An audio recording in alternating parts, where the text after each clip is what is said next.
Hi, welcome. This is the CaddyInfo.com forum live Cadillac chat. We do these on Thursday night with members of the forum participating. If you do want to participate live with us some night, what you need to do is circle me on Google Plus. We use Google Plus Hangouts for these. So circle me on Google Plus so that I know that you want to participate, and then I'll get you in my queue for inviting you to the chat, and then we'll go from there. Tonight, hopefully, we'll have Cadillac Jim join me. I do have Texas Jim with me. Welcome, Texas Jim. Good evening, everyone. And you can tell in his image we're playing with the enhancements for the video, which allow us to apply different effects. The and again, if you want to participate live, you don't actually have to have a video camera. You can participate live in the conversations just through the Q&A on the events. If you go to the caddyinfo.com forum, there's a link there to the event page, and you can participate via the Q&A on the event, and it will show up as a question here on our screens, and then we can respond to your question and make that part of our conversation if that's what you choose to do. Now, we don't have, Jim, we don't have KHE with us tonight, and we'll talk about this some more if he does join us, but he was wanting us to talk a little bit about the ignition switch recall for the Cobalts. So what do you think about the whole ignition switch situation with the Cobalts? Well, I haven't owned one or driven one, so I don't know how sturdy the switch is.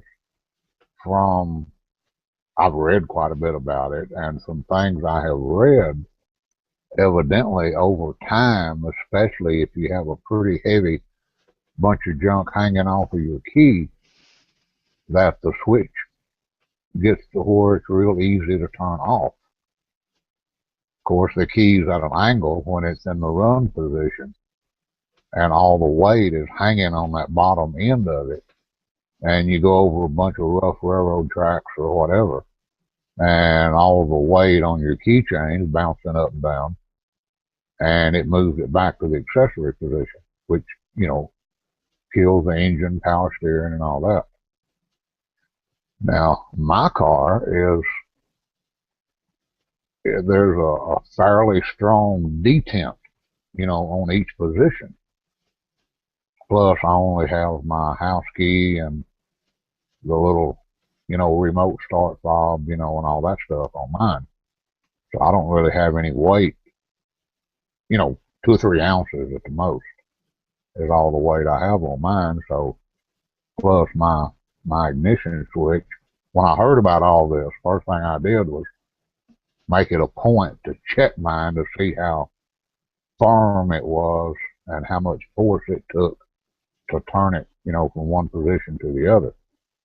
So in my particular instance, I don't think I have anything to worry about because the switch is fairly stiff and I have no weight on my keychain.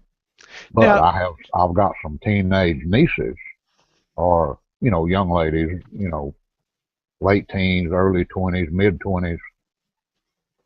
God, they almost carry bowling balls on theirs. right. So, I can understand the problem when you've got, your Lucky Charms and your little furry pet and, a Colt 45 and everything else, 15 pounds of stuff hanging on your keychain. I'm exaggerating at 15 pounds, but, some of them just And, have let ridiculous me let keychains. me let me interrupt for just a moment. That I do see one of our friends is trying to join us, and I'm Okay. going to get them added to the right place so that they can take part in the conversation. But go ahead. So your nieces, you do know your nieces have too many things on Some of on them do, their yeah. keychains. Uh, and I can see where, especially if the car's a few years old and, the switch has been cycled, 100,000 times, then you've got all that weight on it. I can see where that could present a problem. But thankfully, I don't have that problem. I'm Yeah. sorry anyone else does, but and I hope they get it corrected. Now that fix they've got to put that little insert in the key, Yes. personally I'm going to pass on that because I like the way my key is now, and the little customer loyalty things like at Kroger's and the drugstore and stuff like that. Yes. They're like little miniature credit cards. Right. They're 3/4 of an inch wide and inch and a half long. I've Right. got I've got 3 or 4 of those on my keychain, but they weigh. Not heavy enough to wait to turn the Oh car off. no, they're not any heavier than a piece of paper would be. That same size. Now, I'd like to welcome KHE from CaddyInfo.com forum. Welcome. Hey. Good to see you on. Sorry I didn't have each of your IDs in the invite. Now I do. And so Okay. whenever we start these, you'll get an invite via every way we know to contact you. And so I apologize for the delay there. Now, we had started the conversation, even though you weren't on yet, we had started the conversation about the ignition switches. And so Texas Jim was just saying that his car does. The first thing he did was check, make sure his car didn't have that, but he's sympathetic to the people that do have that issue, and you could tell, some people like to carry 10-pound bowling balls on their keychain, and so if the weight of the keychain can cause it to move the ignition switch, then now a traditional problem though with ignition switches is you might have a kid reach over and turn the car off and take the key out of the ignition. Or you might have No, you can't. No, you can't. You can turn it on off. most You can't cars you take the cannot. key out. You You can can't take turn it the off. key out unless it's in park. Good, because a lot of cars have ignition cutouts, but have a disc. You're right, have a control mechanism to keep you from doing that. But how bad is it that if you simply turn the car off, then the cars are crashing? Well, to me, it's not an issue at all because I've drove cars with manual steering and manual brakes. Yeah, that's the thing. And heck, back in the day when it was legal, or at least you didn't know it was illegal, when you're trying to really economize on gas and you're in hilly country, a lot of times when you hit the top of the hill, if you're going at a pretty good speed and you've got a long downhill, standard transmission, push the clutch in, put it in neutral, cut the key off, goes down the hill. Get to the bottom of the hill, push the clutch in, turn the key back on, put it back in high gear, ease the clutch out, or go ahead and start it with the key, and then go up the next hill. So this is what I'm trying to get at is if a person who, when the car turned off, they crashed, the car crashed. If the car had run out of gas, would the same thing have happened? Yes. Yep. Yes, because they're stupid. No, let me retract that. They don't know. They don't know what to do. They don't know what to do in that situation. No one has ever went over that with them and says, hey, if it dies when you're going down the road, just steer to the side and get over on the shoulder and then apply the brakes or stop. Yeah, I think the problem comes in when they have to make if they had to make a quick, steering to avoid something or wherever, maybe that could be an issue. Well, now that's part of the issue. Exactly, is now the pressure required to brake a power brake car when the power's not working is much higher. Yes. When the power right, but you have one or two applications of the brake. The vacuum reservoir has got usually one good braking application left in it if the engine dies. Yeah, or two. Yeah, or two. But you might not know that if you're not a car person, and so you put your foot on the brakes the first time and waste off the pressure that would have helped you, and now you have to use 5 times or 10 times more pressure on the brakes to stop than you did when the power brakes were working. Right. And a But lot I of think people would anyone think who's the driving brakes. a car, I almost want that now in my car trainers, right? Is I only want to train people on cars without power brakes or power steering so that you know how much pressure you have to put on the pedal. But they were When saying you might that without the power on, you might have to apply more pressure to the brake pedal than, for instance, a small woman might be capable of applying. I don't think I believe that. no, you can still stop it. It's just going to take a lot longer. You know, a small woman like you're talking about Yeah. that can't put the pressure on it, for instance, that I could. Plus, I know what would be going on, so I would be willing to exert the additional pressure. Uh, a woman or a man, either one, that's not a car guy, the accountant, that's working downtown in an office, and all he knows how to do is put gas in it and turn the ignition key on and start it. He would be in the same position that the woman would. So Now, I'm not. isn't your natural inclination though, if you have your foot on the brake and the car's not stopping fast enough, don't you push harder on the brake? One would think so, yeah. Well, car people would, because we know what power brakes are and we know what manual brakes are. But someone that's not a car person, they push on the brake with, I'll just make up a number, we'll say 15 pounds of force, and that's enough to normally bring it to a fairly rapid stop. Okay, if they've already touched the brakes a couple of times and wasted their vacuum booster, and now it's full manual, it's going to take 60 pounds to stop it, not 15. Well, they're used to putting 15. They might even put 25, but they don't know that they need to put 60. They're pushing on the brake, and as far as they're concerned, it's not stopping. So if you're going down the highway and the car turns off, that doesn't automatically crash the car. Oh, absolutely not. I mean, the car's still drivable, but if you're going down the highway and turn the car off, because I have not taken the keys. If I take the keys out of the ignition and the steering wheel locks as part of the anti-theft, then You can't take I the can't keys take the out of key the out of the ignition. ignition. You So if the can't take the keys out of the ignition, Bruce. so if I'm going down the highway and the car turns off, Okay? why do we have crashes as a result of that? Because they panic, they grab the steering wheel with both hands, or they throw up both hands and, like this, and oh my car quit. Or they're And they or they're run into somebody. tailgating the car in front of them. That's another thing too. They're following too close to the cars in front of them, Uh, and then they and then make a can't stop panic fast enough. stop, and they can't. Now, I've been driving the car before when the engine stopped, and I didn't even realize the engine stopped.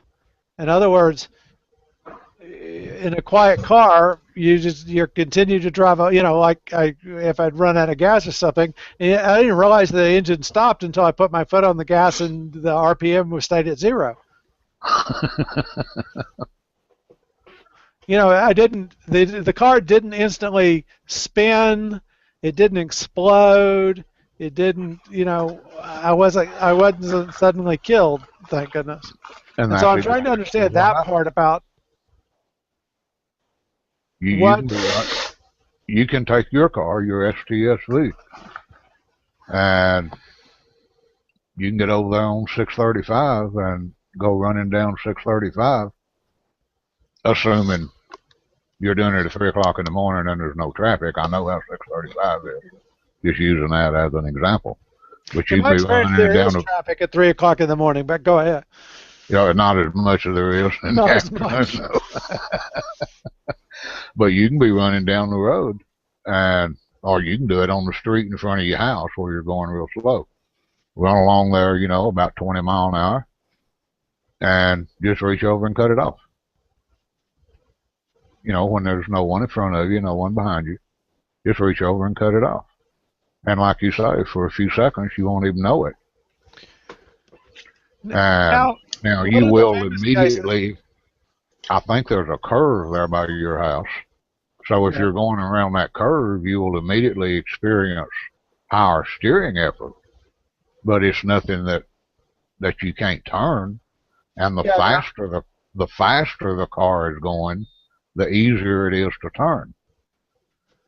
Now, When of you're course, one of my cars does not have power brakes or power steering, and so I don't crash every time I take it out from home. right, but Is your there car, some is there you're some talking about thing I'm missing here? yes, a little bit. You're Uh huh. talking about the Duke. Right. There's a lot of difference between manual brakes like on the Duke that are not power boosted and brakes on your STS that do have power boost when you lose the boost. It'll take about 4 times the pressure on your STS to stop it as it will on the Duke. And it'll take Okay. 4 or 5 times the steering effort at slow speed as it will on the Duke. But it's not something a normal person can't do. It's just hard, and it's going to be unexpected to them. And someone that's not a car person, a lot of them will just panic. Now, when you look at the engineering side, I absolutely agree with the furor that if the engineer recognized that there was an issue, took the advice from the ignition switch supplier, changed the ignition switch without changing the part number and without alerting dealers that he had done so, then I have a fundamental problem with that because I absolutely hate ordering a part number and not getting the part I have in my hand. Right, I do too. I mean, My I would, form a lynch mob quicker, even if it hadn't been a problem, just from somebody that changed the part without changing the part number. they can do that, but they I worked in that business, and the part release engineer doesn't notify the dealer. They have a separate network for that. My take on that is the people that were terminated probably did exactly what management told them to do, and I believe, I mean, this is speculation, but I believe the wrong people got fired out of that deal. Yeah, I did not hear how many vice presidents went out the door, which is, and I'm actually surprised out of all this that even though Miss Barra is new to the job, I'm actually surprised in a way out of all this that she hasn't just resigned over the whole thing. In other words, that's how you take responsibility is, but what their investigations have shown is that she didn't know about the problem. But she was one of her job titles during this period was supposed to know about all problems, or she was in charge of I don't remember vehicle quality. But if the people under you don't do their reports and the reports don't come across your desk, you don't know about it. I think that still ends up being my problem. I think that still Well, ends up yeah, being my fault it's still your problem because because my job was your to make subordinates are them make sure that they train them to bring the topics out, to communicate and to monitor them and to monitor the quality of our cars. And so I should have detected that as a leader and not let it be hidden for 10 years, right? yes, I agree. Oh, and maybe they did, but there's in that business, I worked for a tier one supplier. There's so much emphasis on cost. Not that it's an excuse, but they just squeeze you to death. They, meaning the OEMs, squeeze you to death on everything, and they could have directed that or made that change, or they and it showed up in a test failure, and management could say, well, that's one in 10 billion failures. We're gonna take the risk. That's what you don't hear. Now, I guess that I am reassured and I like the fact that GM hasn't simply said, hey, our supplier did this, we're mad at them. Like what Ford did to Firestone. Right. And so that I guess is refreshing. And I actually like although I don't like the fact that they're recalling every car, including cars made by other manufacturers or cars that haven't ever been produced. You know, to me, they've gone recall nuts right now. But Well, the government, they're so gun shy. The government's just looking to strangle them. so I think there's a big overreaction here, which unfortunately may mean that we'll have a retrenchment or a reaction the other way.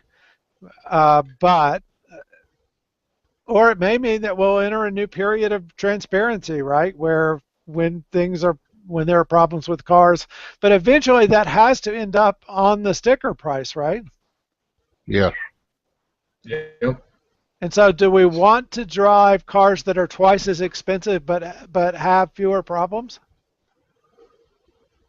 I can't afford the ones now, and to double them. Yeah, I guess if they don't want to sell any more cars. Well, we're going to have to find some happy medium, right? It's like when people talk about software bugs and so on, and I'm always amused at what you think of as a bug. Like if I turn on the water full blast in my tub, it will overflow. So clearly, it's a poor design. And if I were to do that and flood the house, then clearly the tub manufacturer is at fault. That's the In way today's people look at everything. in today's litigious society, yeah, that's right. You've got to protect the idiots from themselves. And that, of course, is not, I want there to be some common sense to this. And that's why I started the conversation with, I get that I wish that this had not come up. I wish the ignition switches would not turn off if there was something too heavy on your keychain. But given that they did, then trying to understand, well, why did the car crash? And how many of these, they've made millions of these cars, and so how many of them didn't crash with this that had this ignition switch? 99.9% of them. And and to go further, they've expanded this recall. I mean, my 2005 DeVille is included in it now, and I mean, is that?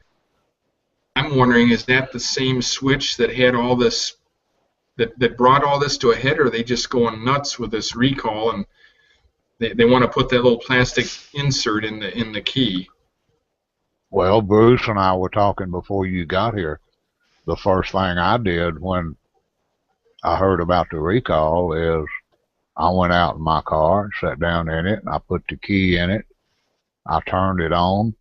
I felt, intentionally feeling how much pressure it took to turn it from the off position to the accessory position, and then to on, then to start it, and then turn it from run, with the engine running, to turn it from run back to accessory, which, would kill the engine. And my particular switch in my particular car is fairly stiff. It would take a lot of, it'd take a lot of weight on the edge of that key to turn it off. I just have my remote transmitter and a couple of house keys, one for my house here, one for the house up north. That's all I have. I don't have a janitor's key ring. And I got. Yeah, I mean, I don't even have. Well, this is the, the remote control thing, but all of it together, the only keys on it is the car key and the house key, and this little remote control thing. Now the counterpoint, Go ahead. No, I was just saying. So what I did is my key ring is about like yours. I don't have those little credit card things, but I put it in there and I tried pulling with it in the run position. I tried pulling down on the fob to see how much force it would take, and I was afraid I was going to break something. Yeah, I would break my key before it would turn off. So I didn't go any further with it. But now a reasonable person should be able to put keys on their keychain and not have their car turn off. And of course, if that happened automatically, as soon as they turned it on and turned off, they would realize that there was a problem. So this only happens, in other words, if because I had keys on a big heavy keychain and I turned the car on and it turned off, as soon as I took my hand off, then I'd have to figure that out, right? But Right, apparently but you could turn the car on, and then just if you hit a bump or something happened, then it could turn off because of the weight of the keys, or or if a the key series swung of on a bumps. Yeah. curb. Yeah, a series of bumps, or the key swung on the curb, or I hit it with my knee or something. And so Yeah. certainly Yeah, you would not. Go ahead. no, yeah, there's a, yeah, what we're forgetting, there's a harmonic pattern that, that a profile, a vibration profile that the cars have to go through that would simulate railroad tracks, potholes, so forth. And that's what just pulling on the key ring is not going to simulate. It's not going to simulate that harmonic action, which would lessen the force it would take to turn that ignition off. So I would not want my car to turn off whenever I hit a bump or went around a corner too tight, or so I'm very sympathetic to this being a problem for some people, and certainly GM should expect people to put keys on their key ring. I mean, that's a reasonable thing to do, right? Or to put, they sell big fobs to go on your key ring, or what, keychains with the weighted keychains and so on, and encourage that, so you have a Cadillac logo on your keychain and et cetera. But so I am sympathetic to that point of view, that just because I have keys on my keychain does not mean my car should turn off.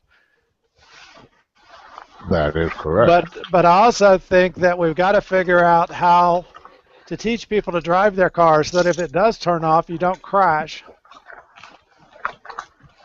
Yeah, I think the driving schools and the driver's ed in high school, just my personal opinion, which everybody has one, but I think all those do is teach them how to herd it down the road and hopefully pass the driving test.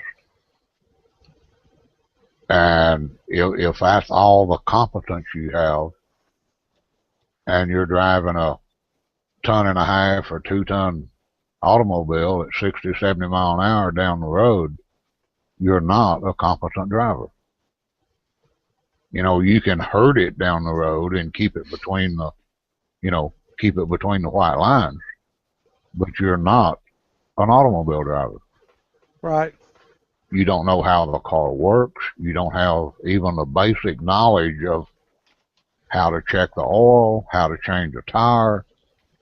Yeah, that's the thing. I don't even know if they teach these kids. When I took it, driver's training 30 some years ago, I mean, they had us change a tire, all kinds of stuff. I don't even know what they do now. I'm guessing they probably don't even do that anymore. My sister-in-law's ex-husband runs the Sears driving school here in town, and from what little bit I've gathered, they teach them how to keep it between the white lines and how to turn a corner and not run over the curb. So that affirms my that affirms my suspicion then. And that's just my understanding and my opinion, but it's they don't teach them anything. I've got a lot of younger, nieces and nephews and stuff, and if it wasn't for my brothers and my cousins that have these kids, and sometimes now grandkids, because they're older like I am. And if it wasn't for the older generation taking the younger generation out and teaching them how to actually drive and what to do when something happens, and setting them down and talking to them and explaining, if this happens, you do this. If this happens, you do that. If it wasn't for that, they wouldn't know anything either. They'd be just like everybody else. Yep. When I was taking flying lessons, I had a private pilot's license for a while. When I was taking flying lessons, my instructor, every once in a while, when you least expect it, you're just flying along, boring holes in there, and he'll just reach over and hit the throttle and shut the engine off. And then you're supposed to figure out what to do. Well, he don't shut it off, but it goes back to idle. Right. And of course, he's sitting there. He knows what to do in case you don't. But then you're supposed to figure out what to do, look around for a place to make an emergency landing, and start.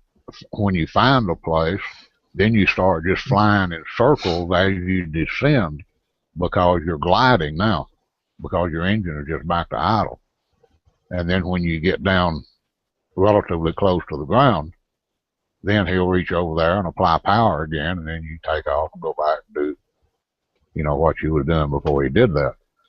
Now, the first 2 or 3 times he does that, and of course he'll wait till you're looking off or something to do it. And the first thing that goes through your mind is, oh my God, it just died. Because it sure does get quiet. Yeah. When it goes back to idle. But when I went through driver's ed years ago, they would take us to the school parking lot on weekends. They'd take us to the school parking lot on weekends and make us drive through obstacles. They taught us how to parallel park. They made us do emergency braking, go across the parking lot at about 30, 40 miles an hour and then slam on the brakes and, stuff like that. They actually halfway taught us how to drive. Right. But now all they do is, teach you how to keep it between the white lines and, not run over anybody in the parking lot and going down the street. That's about it. That's all they teach you. Which I don't think is right.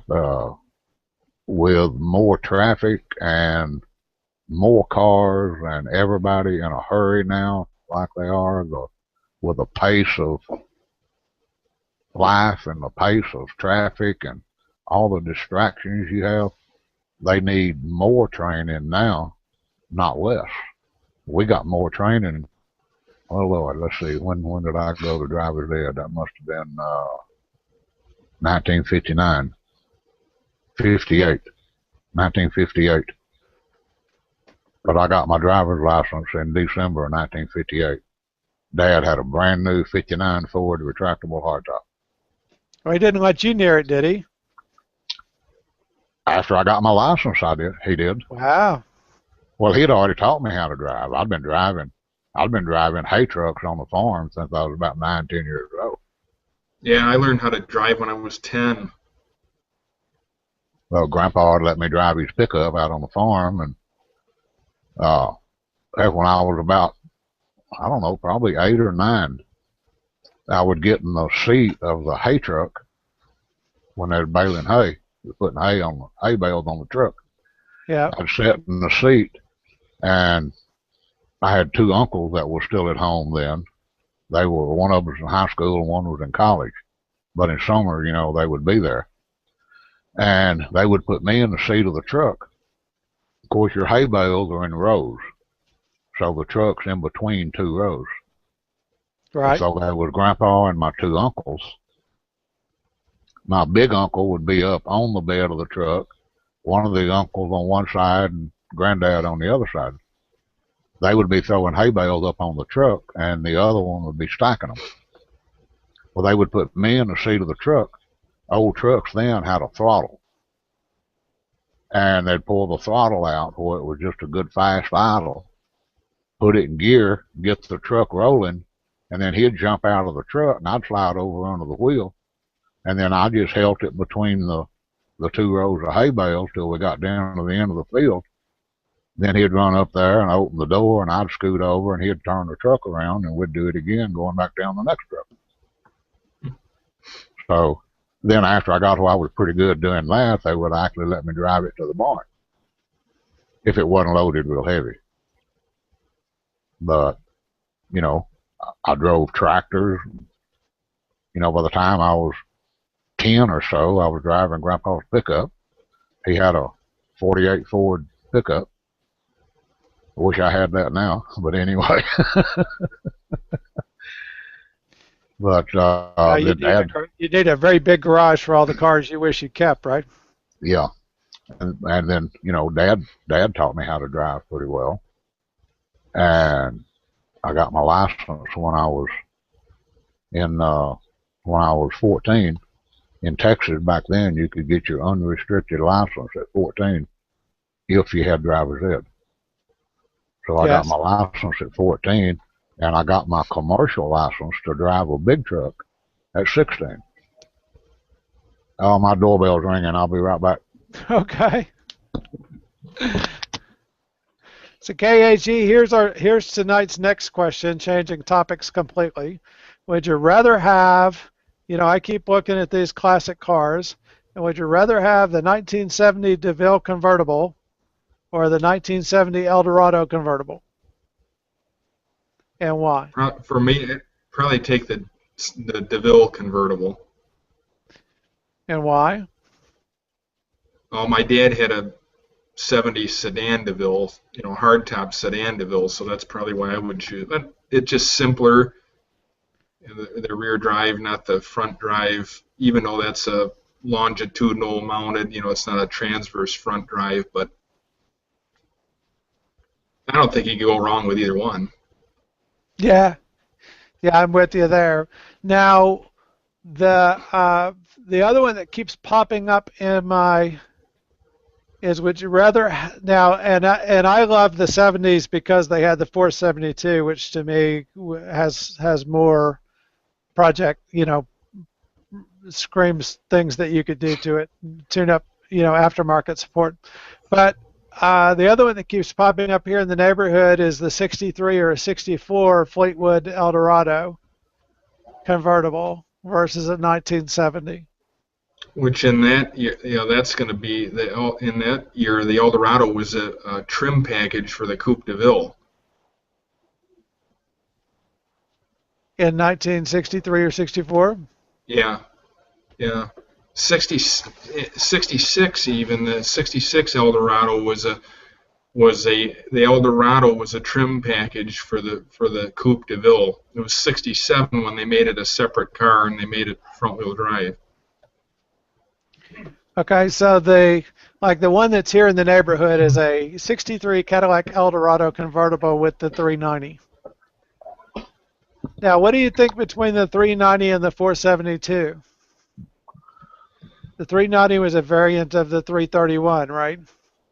Yeah, and then from the 390 they went to a 429, and then the 429 went to the 472, and then the 500. But I don't really know. That's before me.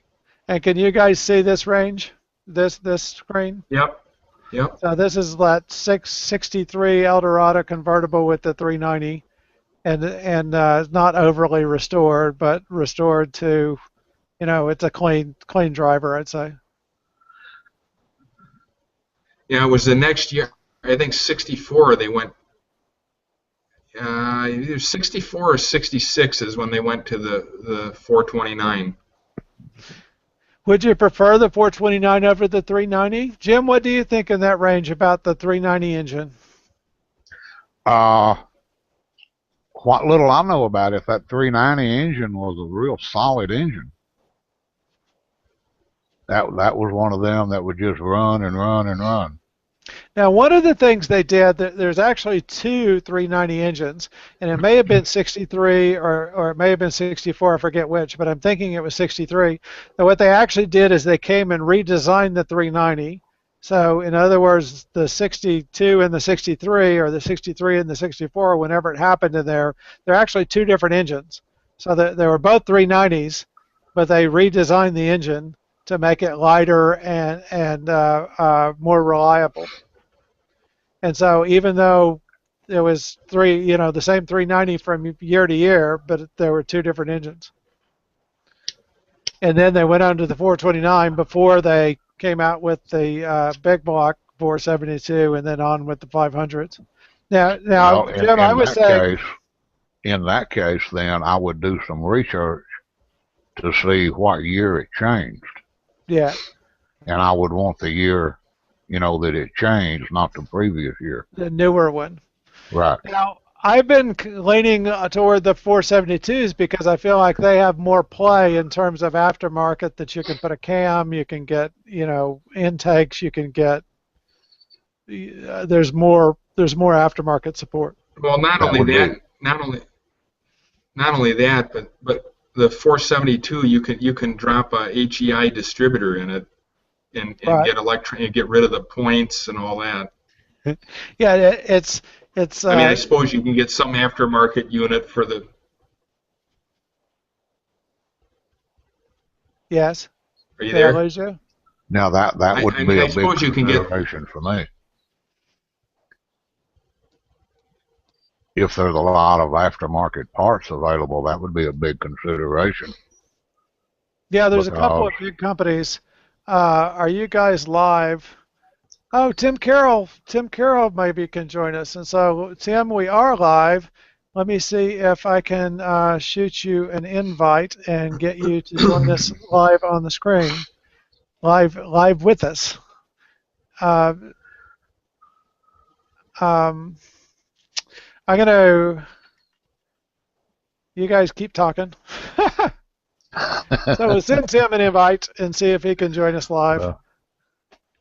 Yeah, Bruce asked, he said a 70 DeVille convertible or a 70 Eldorado convertible. He asked, while you were on the phone, he asked me what I would choose. I said, well, I would take the DeVille convertible. And he said, well, why? And I said, well, because we had a DeVille hardtop sedan DeVille in 1970, so that's why I would choose that. But I told him I don't think you can go wrong with either one. But you also mentioned the same kind of things that I would say, which is I prefer the rear-wheel drive of the 70 DeVille to the front-wheel drive of the Eldorado. Now that said, Cadillac was so excited about the Eldorado and coming out with the new front-wheel drive and so on that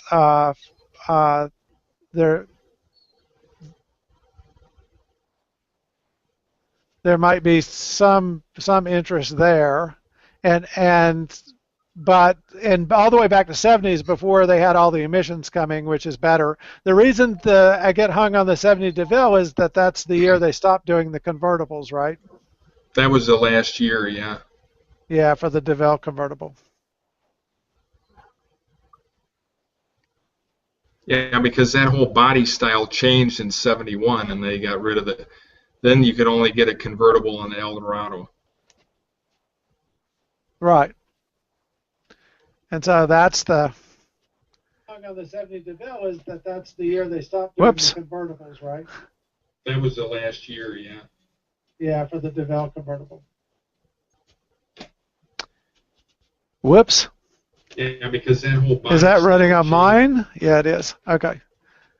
I accidentally hit the play again, so I apologize for that. I'm trying to get, I sent an invite to Tim Carroll and trying to get an invite out to another gentleman who was wanting to join us. And so if you're wanting to join us live, please, Tim, I sent you an invite. Watch your activity bell up in the upper right-hand corner of your Google Plus screen, and you may see the invite show up there. Anyone else, if you're wanting to join us, please add Bruce Nunnally or Caddy Info to your circles, and then I will send you an invite to the chat, and then you would be able to see the invite. And it's a little bit tricky in our experience because you actually have to see the invite and agree to join, and then you'd be able to join the conversation. Tim, if you have a question, feel free to ring me directly or text me on the phone if there's something that I can do to help you. I know it's tricky when you're first doing Google Plus chats or Hangouts, but With the Eldorado, they came out with the Eldorado and they were so excited about that. Would the Eldorado actually be more luxurious than the DeVille convertible of the same year? Would it They have more had pretty much, features? well, other than the front-wheel drive, I think they pretty much had the same Well, the features. Eldorado had some, again, my opinion, had some of the nicer interiors. They had the button tufted seats and, all of this that you didn't have on the DeVille. The only thing that had those was the Fleetwood Brougham and the Eldorado. Now, Yeah, they I wasn't know that. standard in the Eldorado. It was an optional interior, but, some of them did have it. And they were just, it was like sitting in in your luxurious easy chair in your living room. And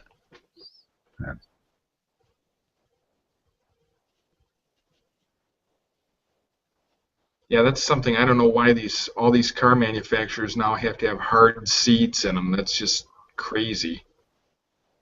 And they make all the cars now. Well, they ride so blooming rough. Yeah. They put 79-inch wheels on it, and then the tires are only a half-inch thick, and all that kind Right. of stuff. Stupid.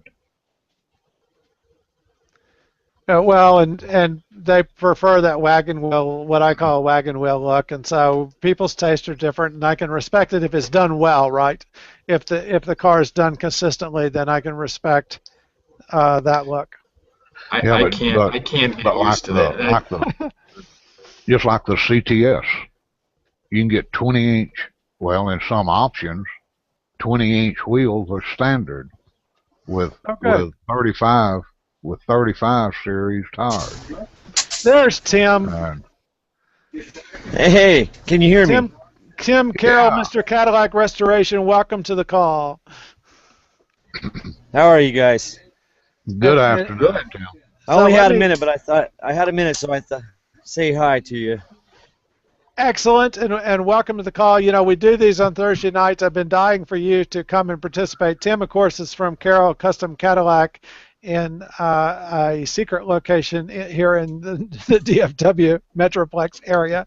Tim does North Star restoration and classic Cadillac restoration, and I still haven't brought him a classic Cadillac project yet, but that's on the horizon. I think that as soon as I got to get my garage empty, and then we'll work on that. Yeah, so what are you working on in the shop tonight, Tim? Oh Lord, we've got a whole shop full of North Star engines that we're in the middle of rebuilding. We got back-to-back Cadillacs coming and going from all over the states. So it's as late as it's getting. My wife was just yelling at me, telling me I ought to try to close up before it got too late. But she can't get me out of here. This is my home away from home. Good. Oh, so anyways, good to meet all you guys. I did want to stop. I seen you invited me, and I thought, well, this would be an opportunity to say hi before I gotta go. I won't have too long to talk, but I could certainly introduce myself and let you know that I'm still here. Well, I need to call you. I need to call you about having some exhaust work done on my 2006. Oh yeah, I was looking on your website about how you redo the Y pipes and get rid of that protrusion that goes from one pipe into the other one. And I like that idea. Yes, we do it two different ways depending on what you're after. But one, we hone that Y pipe out and do away with that protrusion coming from the left bank into the right, and then the other one is to build a 2-point collector for the car, whichever car it is at the time. But we do that collector, so we do away with that 89-degree angle that shoves into the side of that thing. Yeah, that's what I'd rather have. Just gonna have to call you and make arrangements to, see what it's gonna cost. I don't want a price now over the air. That's no one else's business. Yeah, you'll have to. Yeah, you'll want to come out and see me, and maybe come out and take a visit, Jim, and check out the shops, and then we can discuss all kinds of things we could do for you. Okay, I've already tuned it. So I use EFI Live. Okay. So Okay. I've got the tuning down pretty good. But I know something could be done with the exhaust that might help a little bit. Yeah, I'm sure there is. I don't know if I'm at the end of my data this month or not, but I'm starting to get some choppiness going here. I've got Dish Network because we're in such a rural location that Right. we got that 15 gigabytes of data, and my grandson showed up this month. He's one of my mechanics, but he used probably 10 gigabytes in 2 or 3 days. So we had a discussion on that, but it'll be re-upped here shortly, and we'll be able to join back in on a He'll have Thursday, to and be on his own probably package. Yeah. yeah, it's ridiculous. Good, good. I saw there's the Baptist Church is sponsoring a car show here in Plano this weekend on Sunday. They're looking for more cars. So if you get one of your cars mobile, you might want to head over there, and it'd be an advertisement for your shop and services. I don't know if you have one that's ready to put out in public yet. We have a few. Sometimes we just take out customer cars. But yeah, what kind of car show is it? Is it going to be a Cadillac show? It's not Cadillac specific. They were using what looked like a 53 or 54 Cadillac on the advertisement, but it's basically a thing. It's not a contest kind of show. It's we just like some nice cars to come out kind of thing. But I'll send you the email I got from the fella, and then you can look at the poster they did for it and so on. It's a pretty casual thing. Show up at 5, show the cars, done in an hour. No trophies, no entry fee, just people wanting to have cars come out to enjoy. Oh, Yeah, I doing missed stuff like the that. big Yeah, hot absolutely. rod show last weekend. I was dying to go down there, and I didn't end up. The weather was bad, and I had some other things going on, and didn't get over there. So, well, Tim, thank you for being on. I appreciate you stopping in, and now we know you know how to join the conversation. Yeah, absolutely. And we'll next Thursday count on me joining up there, and we should have a little bit more data to flow with you. And I'll make some time. I just caught you just now walking past the computer. As you can see, you're sitting in the shop. I got laptops all over the place. You got to keep an eye on it. That's what I enjoy that. And I had a ball when I went out to visit Tim there in the shop, and we can actually have more technical discussion. We can have a technical moment where we talk about some of the things he's doing and so on. And so Yeah, that would be good. We'll tempt him next time he's on to carry us around the shop and show us what's going on. But we don't want to get you in trouble with the satellite police. So. Satellite police. Or my wife. Or your wife. Oh, that's okay. Yeah, especially the wife. No, you got to dodge those frying pans. Especially. Yeah, you can pay a little Absolutely. extra. All right, guys. You all have a good Thanks, evening, Tim. See you, Tim.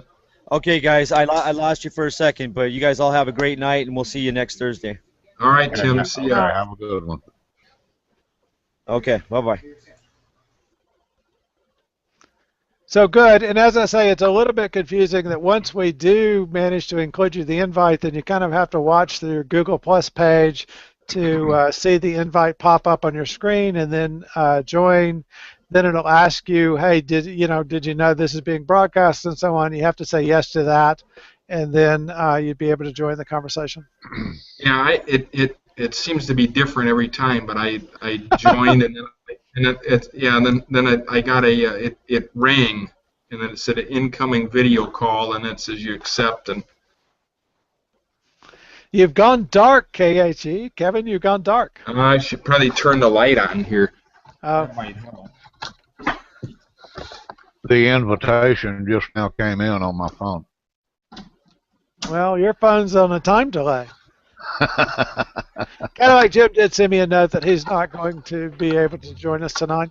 Now, but I think about the Eldorado being a more premium name for Cadillac, and so that also gives me pause that when you're shopping between a 63 or a 64 Eldorado rear-wheel drive and a 70 DeVille rear-wheel drive, that the earlier cars may actually have some features or some care, but 7 years later you're going to have a different car, right?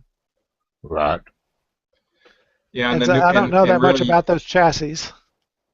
the the parts are going to be hard to find as it is, but as you know, the older Yeah. you go, the more difficult it is going to be to find, you know, parts. And what I really want, probably, if the truth be told, is a 1970 DeVille with a 2007 engine in it, right? No, that wouldn't be a Not bad idea. not the correct one with the correct engine. You guys carry the conversation for me for just a second. I'm gonna tell somebody that I can't talk for a moment, and then Okay. I'll be right Okay. back with you. So, Yeah, that would be quite a project to put a current engine drivetrain in an older car like that.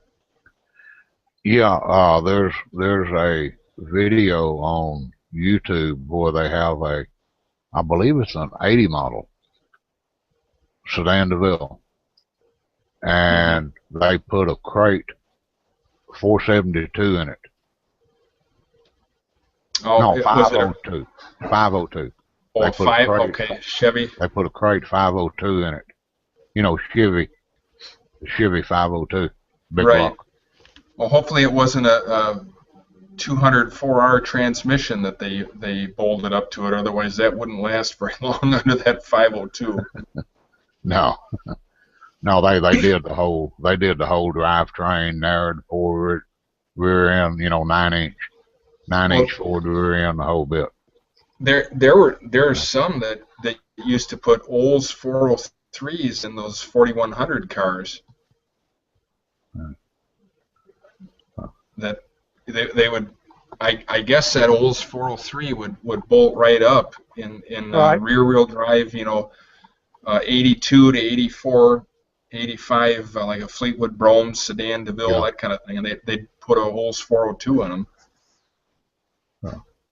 I had an 81 Fleetwood Brougham. I'm sorry, 84 Fleetwood Brougham with that 4.1 in it, and Yeah. I reckon I was one of the few, but I never had any problems out of it. Wait, my dad had a '85 Fleetwood Brougham d'Elegant. It was the rear wheel drive Fleetwood, same thing. That had a beautiful interior in it. That was the most beautiful interior, that button tufted leather, and it was all embroidered on the door panels of the Right, Elegance. that's And what my that had 84 was. that had that 4100, and it got pretty good mileage. It didn't have a whole lot of power, but it wasn't all that bad. Everybody trashes it. We never had any problem with it. I never had a problem with mine. He put 200,000 miles. The key there was you got to use the block sleeve design with the O-rings top and bottom, and if you didn't use the blocks, the bars leaks in there. Then if those O-rings dried, then you'd get oil into the antifreeze into the oil, and it would pound the bearings or wipe the cams. A lot of them had that issue, but it was because people didn't follow the maintenance instructions. But heck, I had mine from 84 to 91, or no, I had mine till about, see, 2001, from 84 to 2001. How many miles did you put on it? It had over 200,000 on it. Yeah, this one had about 200 on it when he got rid of it, and the guy that bought it is a guy he worked with, and last he knew, it had 250 on it, and never had any issue with it. Yeah. I had bought an 80 model in 1980. I'd bought an 80 model sedan DeVille. Of course, that had that old cast iron 368. Which is a deep board. I don't think you could wear them out. Yeah, that was a Uh, D-board 47. Well, it was a D-board 425, which was a D-board 472. and it had well over 250 on it when I sold it, and never done anything to it. Just routine maintenance, Oil changes and yeah, but nothing major ever happened to that car. Yeah, he never on that 85. He never had any. He had to replace a vacuum. I had that auxiliary vacuum pump to run all the accessories and whatever. He had to replace that, and I think he had to put a water pump on it. And that was about it. That was about the extent of the maintenance. He never had to get into the engine at all. Now I did have to put a water pump on that. Let's see which one. It was on the Fleetwood. I did have to put a water pump on the Fleetwood on that 84. But heck, it was 15 years old when I done that.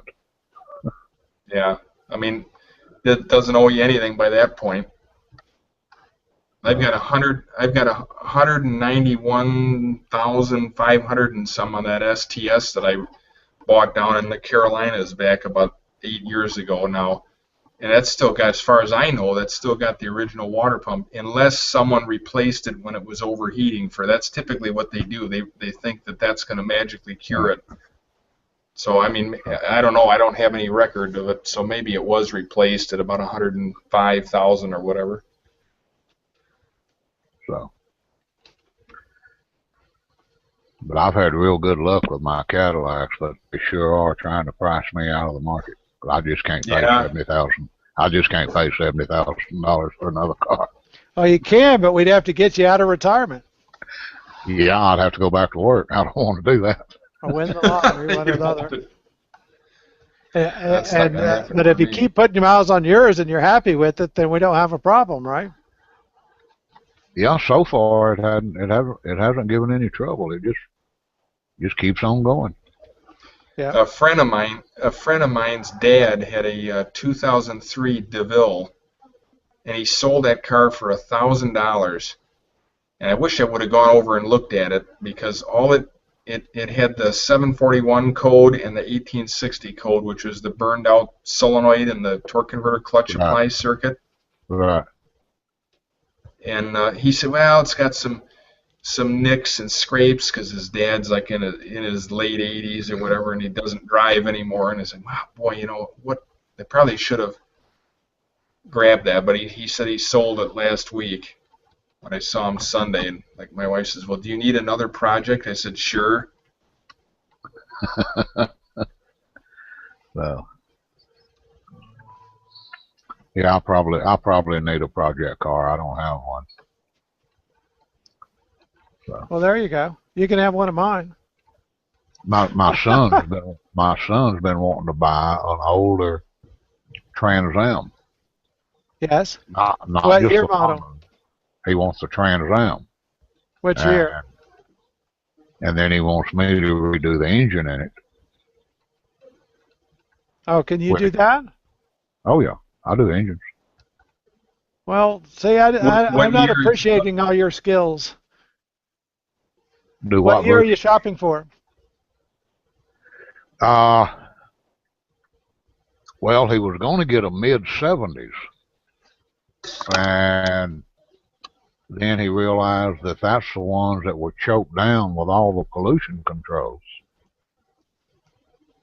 So now he's looking at nothing newer than a 71, preferably a 70.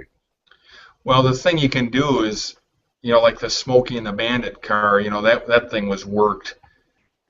But you can take and change the cam and the intake and those things. You get rid of the smog cam and change the intake, and then you basically got the mid to late 70s car, but with the pre-emission engine on it. Yeah, but the problem with the mid 70s car was 8.5 compression. Yeah. 8.5. Well, you can tweak that too. Yeah, but you'd have to go have the heads milled, have the intake redone. You'd have to have the block. You'd have to have the block decks. You'd have to have the heads milled. Then you'd have to have the intake redone, or it would fit the heads. Hmm. But if you buy a 70, you've got double the horsepower, and you do nothing to it. Well, you got to make sure that you're dealing net versus, don't get trapped into the net versus gross horsepower too. Right, I know. Yeah, they changed that, and then in I think 72. But he's planning on whatever he gets, unless the engine is real fresh and whatever he gets. He's planning on pulling the engine anyway and bringing it over here to my garage. And I told him, just leave a checkbook, at the same time with a bunch of signed checks in it. When I got done with it, I'd call him. Nice. I think even with that lower compression, if you got rid of, I hear you. You're not going to get the total horsepower, but you let those engines breathe again, and it's a world of difference. Oh yeah, I agree. Now, that said, almost, like with the Cadillacs, the 0 to 60 time on these cars is not terrific, even though they had huge V8s, and the miles per gallon is going to be poor because they had huge V8s. But both the 63 and the 68 to 70 had something like 9 seconds 0 to 60 times, give or take half a second. And right, so and they're 2.5 tons. Yeah. Yeah, they're hefty, and they're long. So this will also require cleaning out the garage, so that the car will fit in the garage. And then I think I have to hold my breath and park it exactly 1 millimeter away from the back wall. Ultrasonic. Well, do a little engineering on the front bumper and put the parking sensors in it. Well, there you go. It turned it into my, if I engineer it enough, I can turn it into my STSV and just start with that. I'll just keep that instead of writing a check for another car and be happy. Okay, so we've come to the end of our hour, unfortunately. We're about 10 minutes over. Thank you, KHE, for joining us tonight. All right. It's nice talking with you guys. And good talking to you again, Kevin. Texas Jim, thank you very much for joining us. We're glad to see Tim Carroll jump in so that now we know he knows how to join us. Cadillac Jim was not able to join us this week because he was out of pocket. Hopefully he'll join us another day. If you're watching this at home or away or somewhere and you do want to participate, the key to all this is communicate with me in some way, and then I can help you figure out how to participate. But the inside line is contact me on Google+. So if you know me on some other way, on the forum, on email, so on, but find my Google+ and circle me there and let me know that you would like to participate. We do these on Thursday nights. When I'm not here, then Jim and continue on without me. But we do these generally on Thursday nights starting at 7:30 Central Time. Hold on just a minute, guys. I'm going to hit stop broadcast, and then we'll have our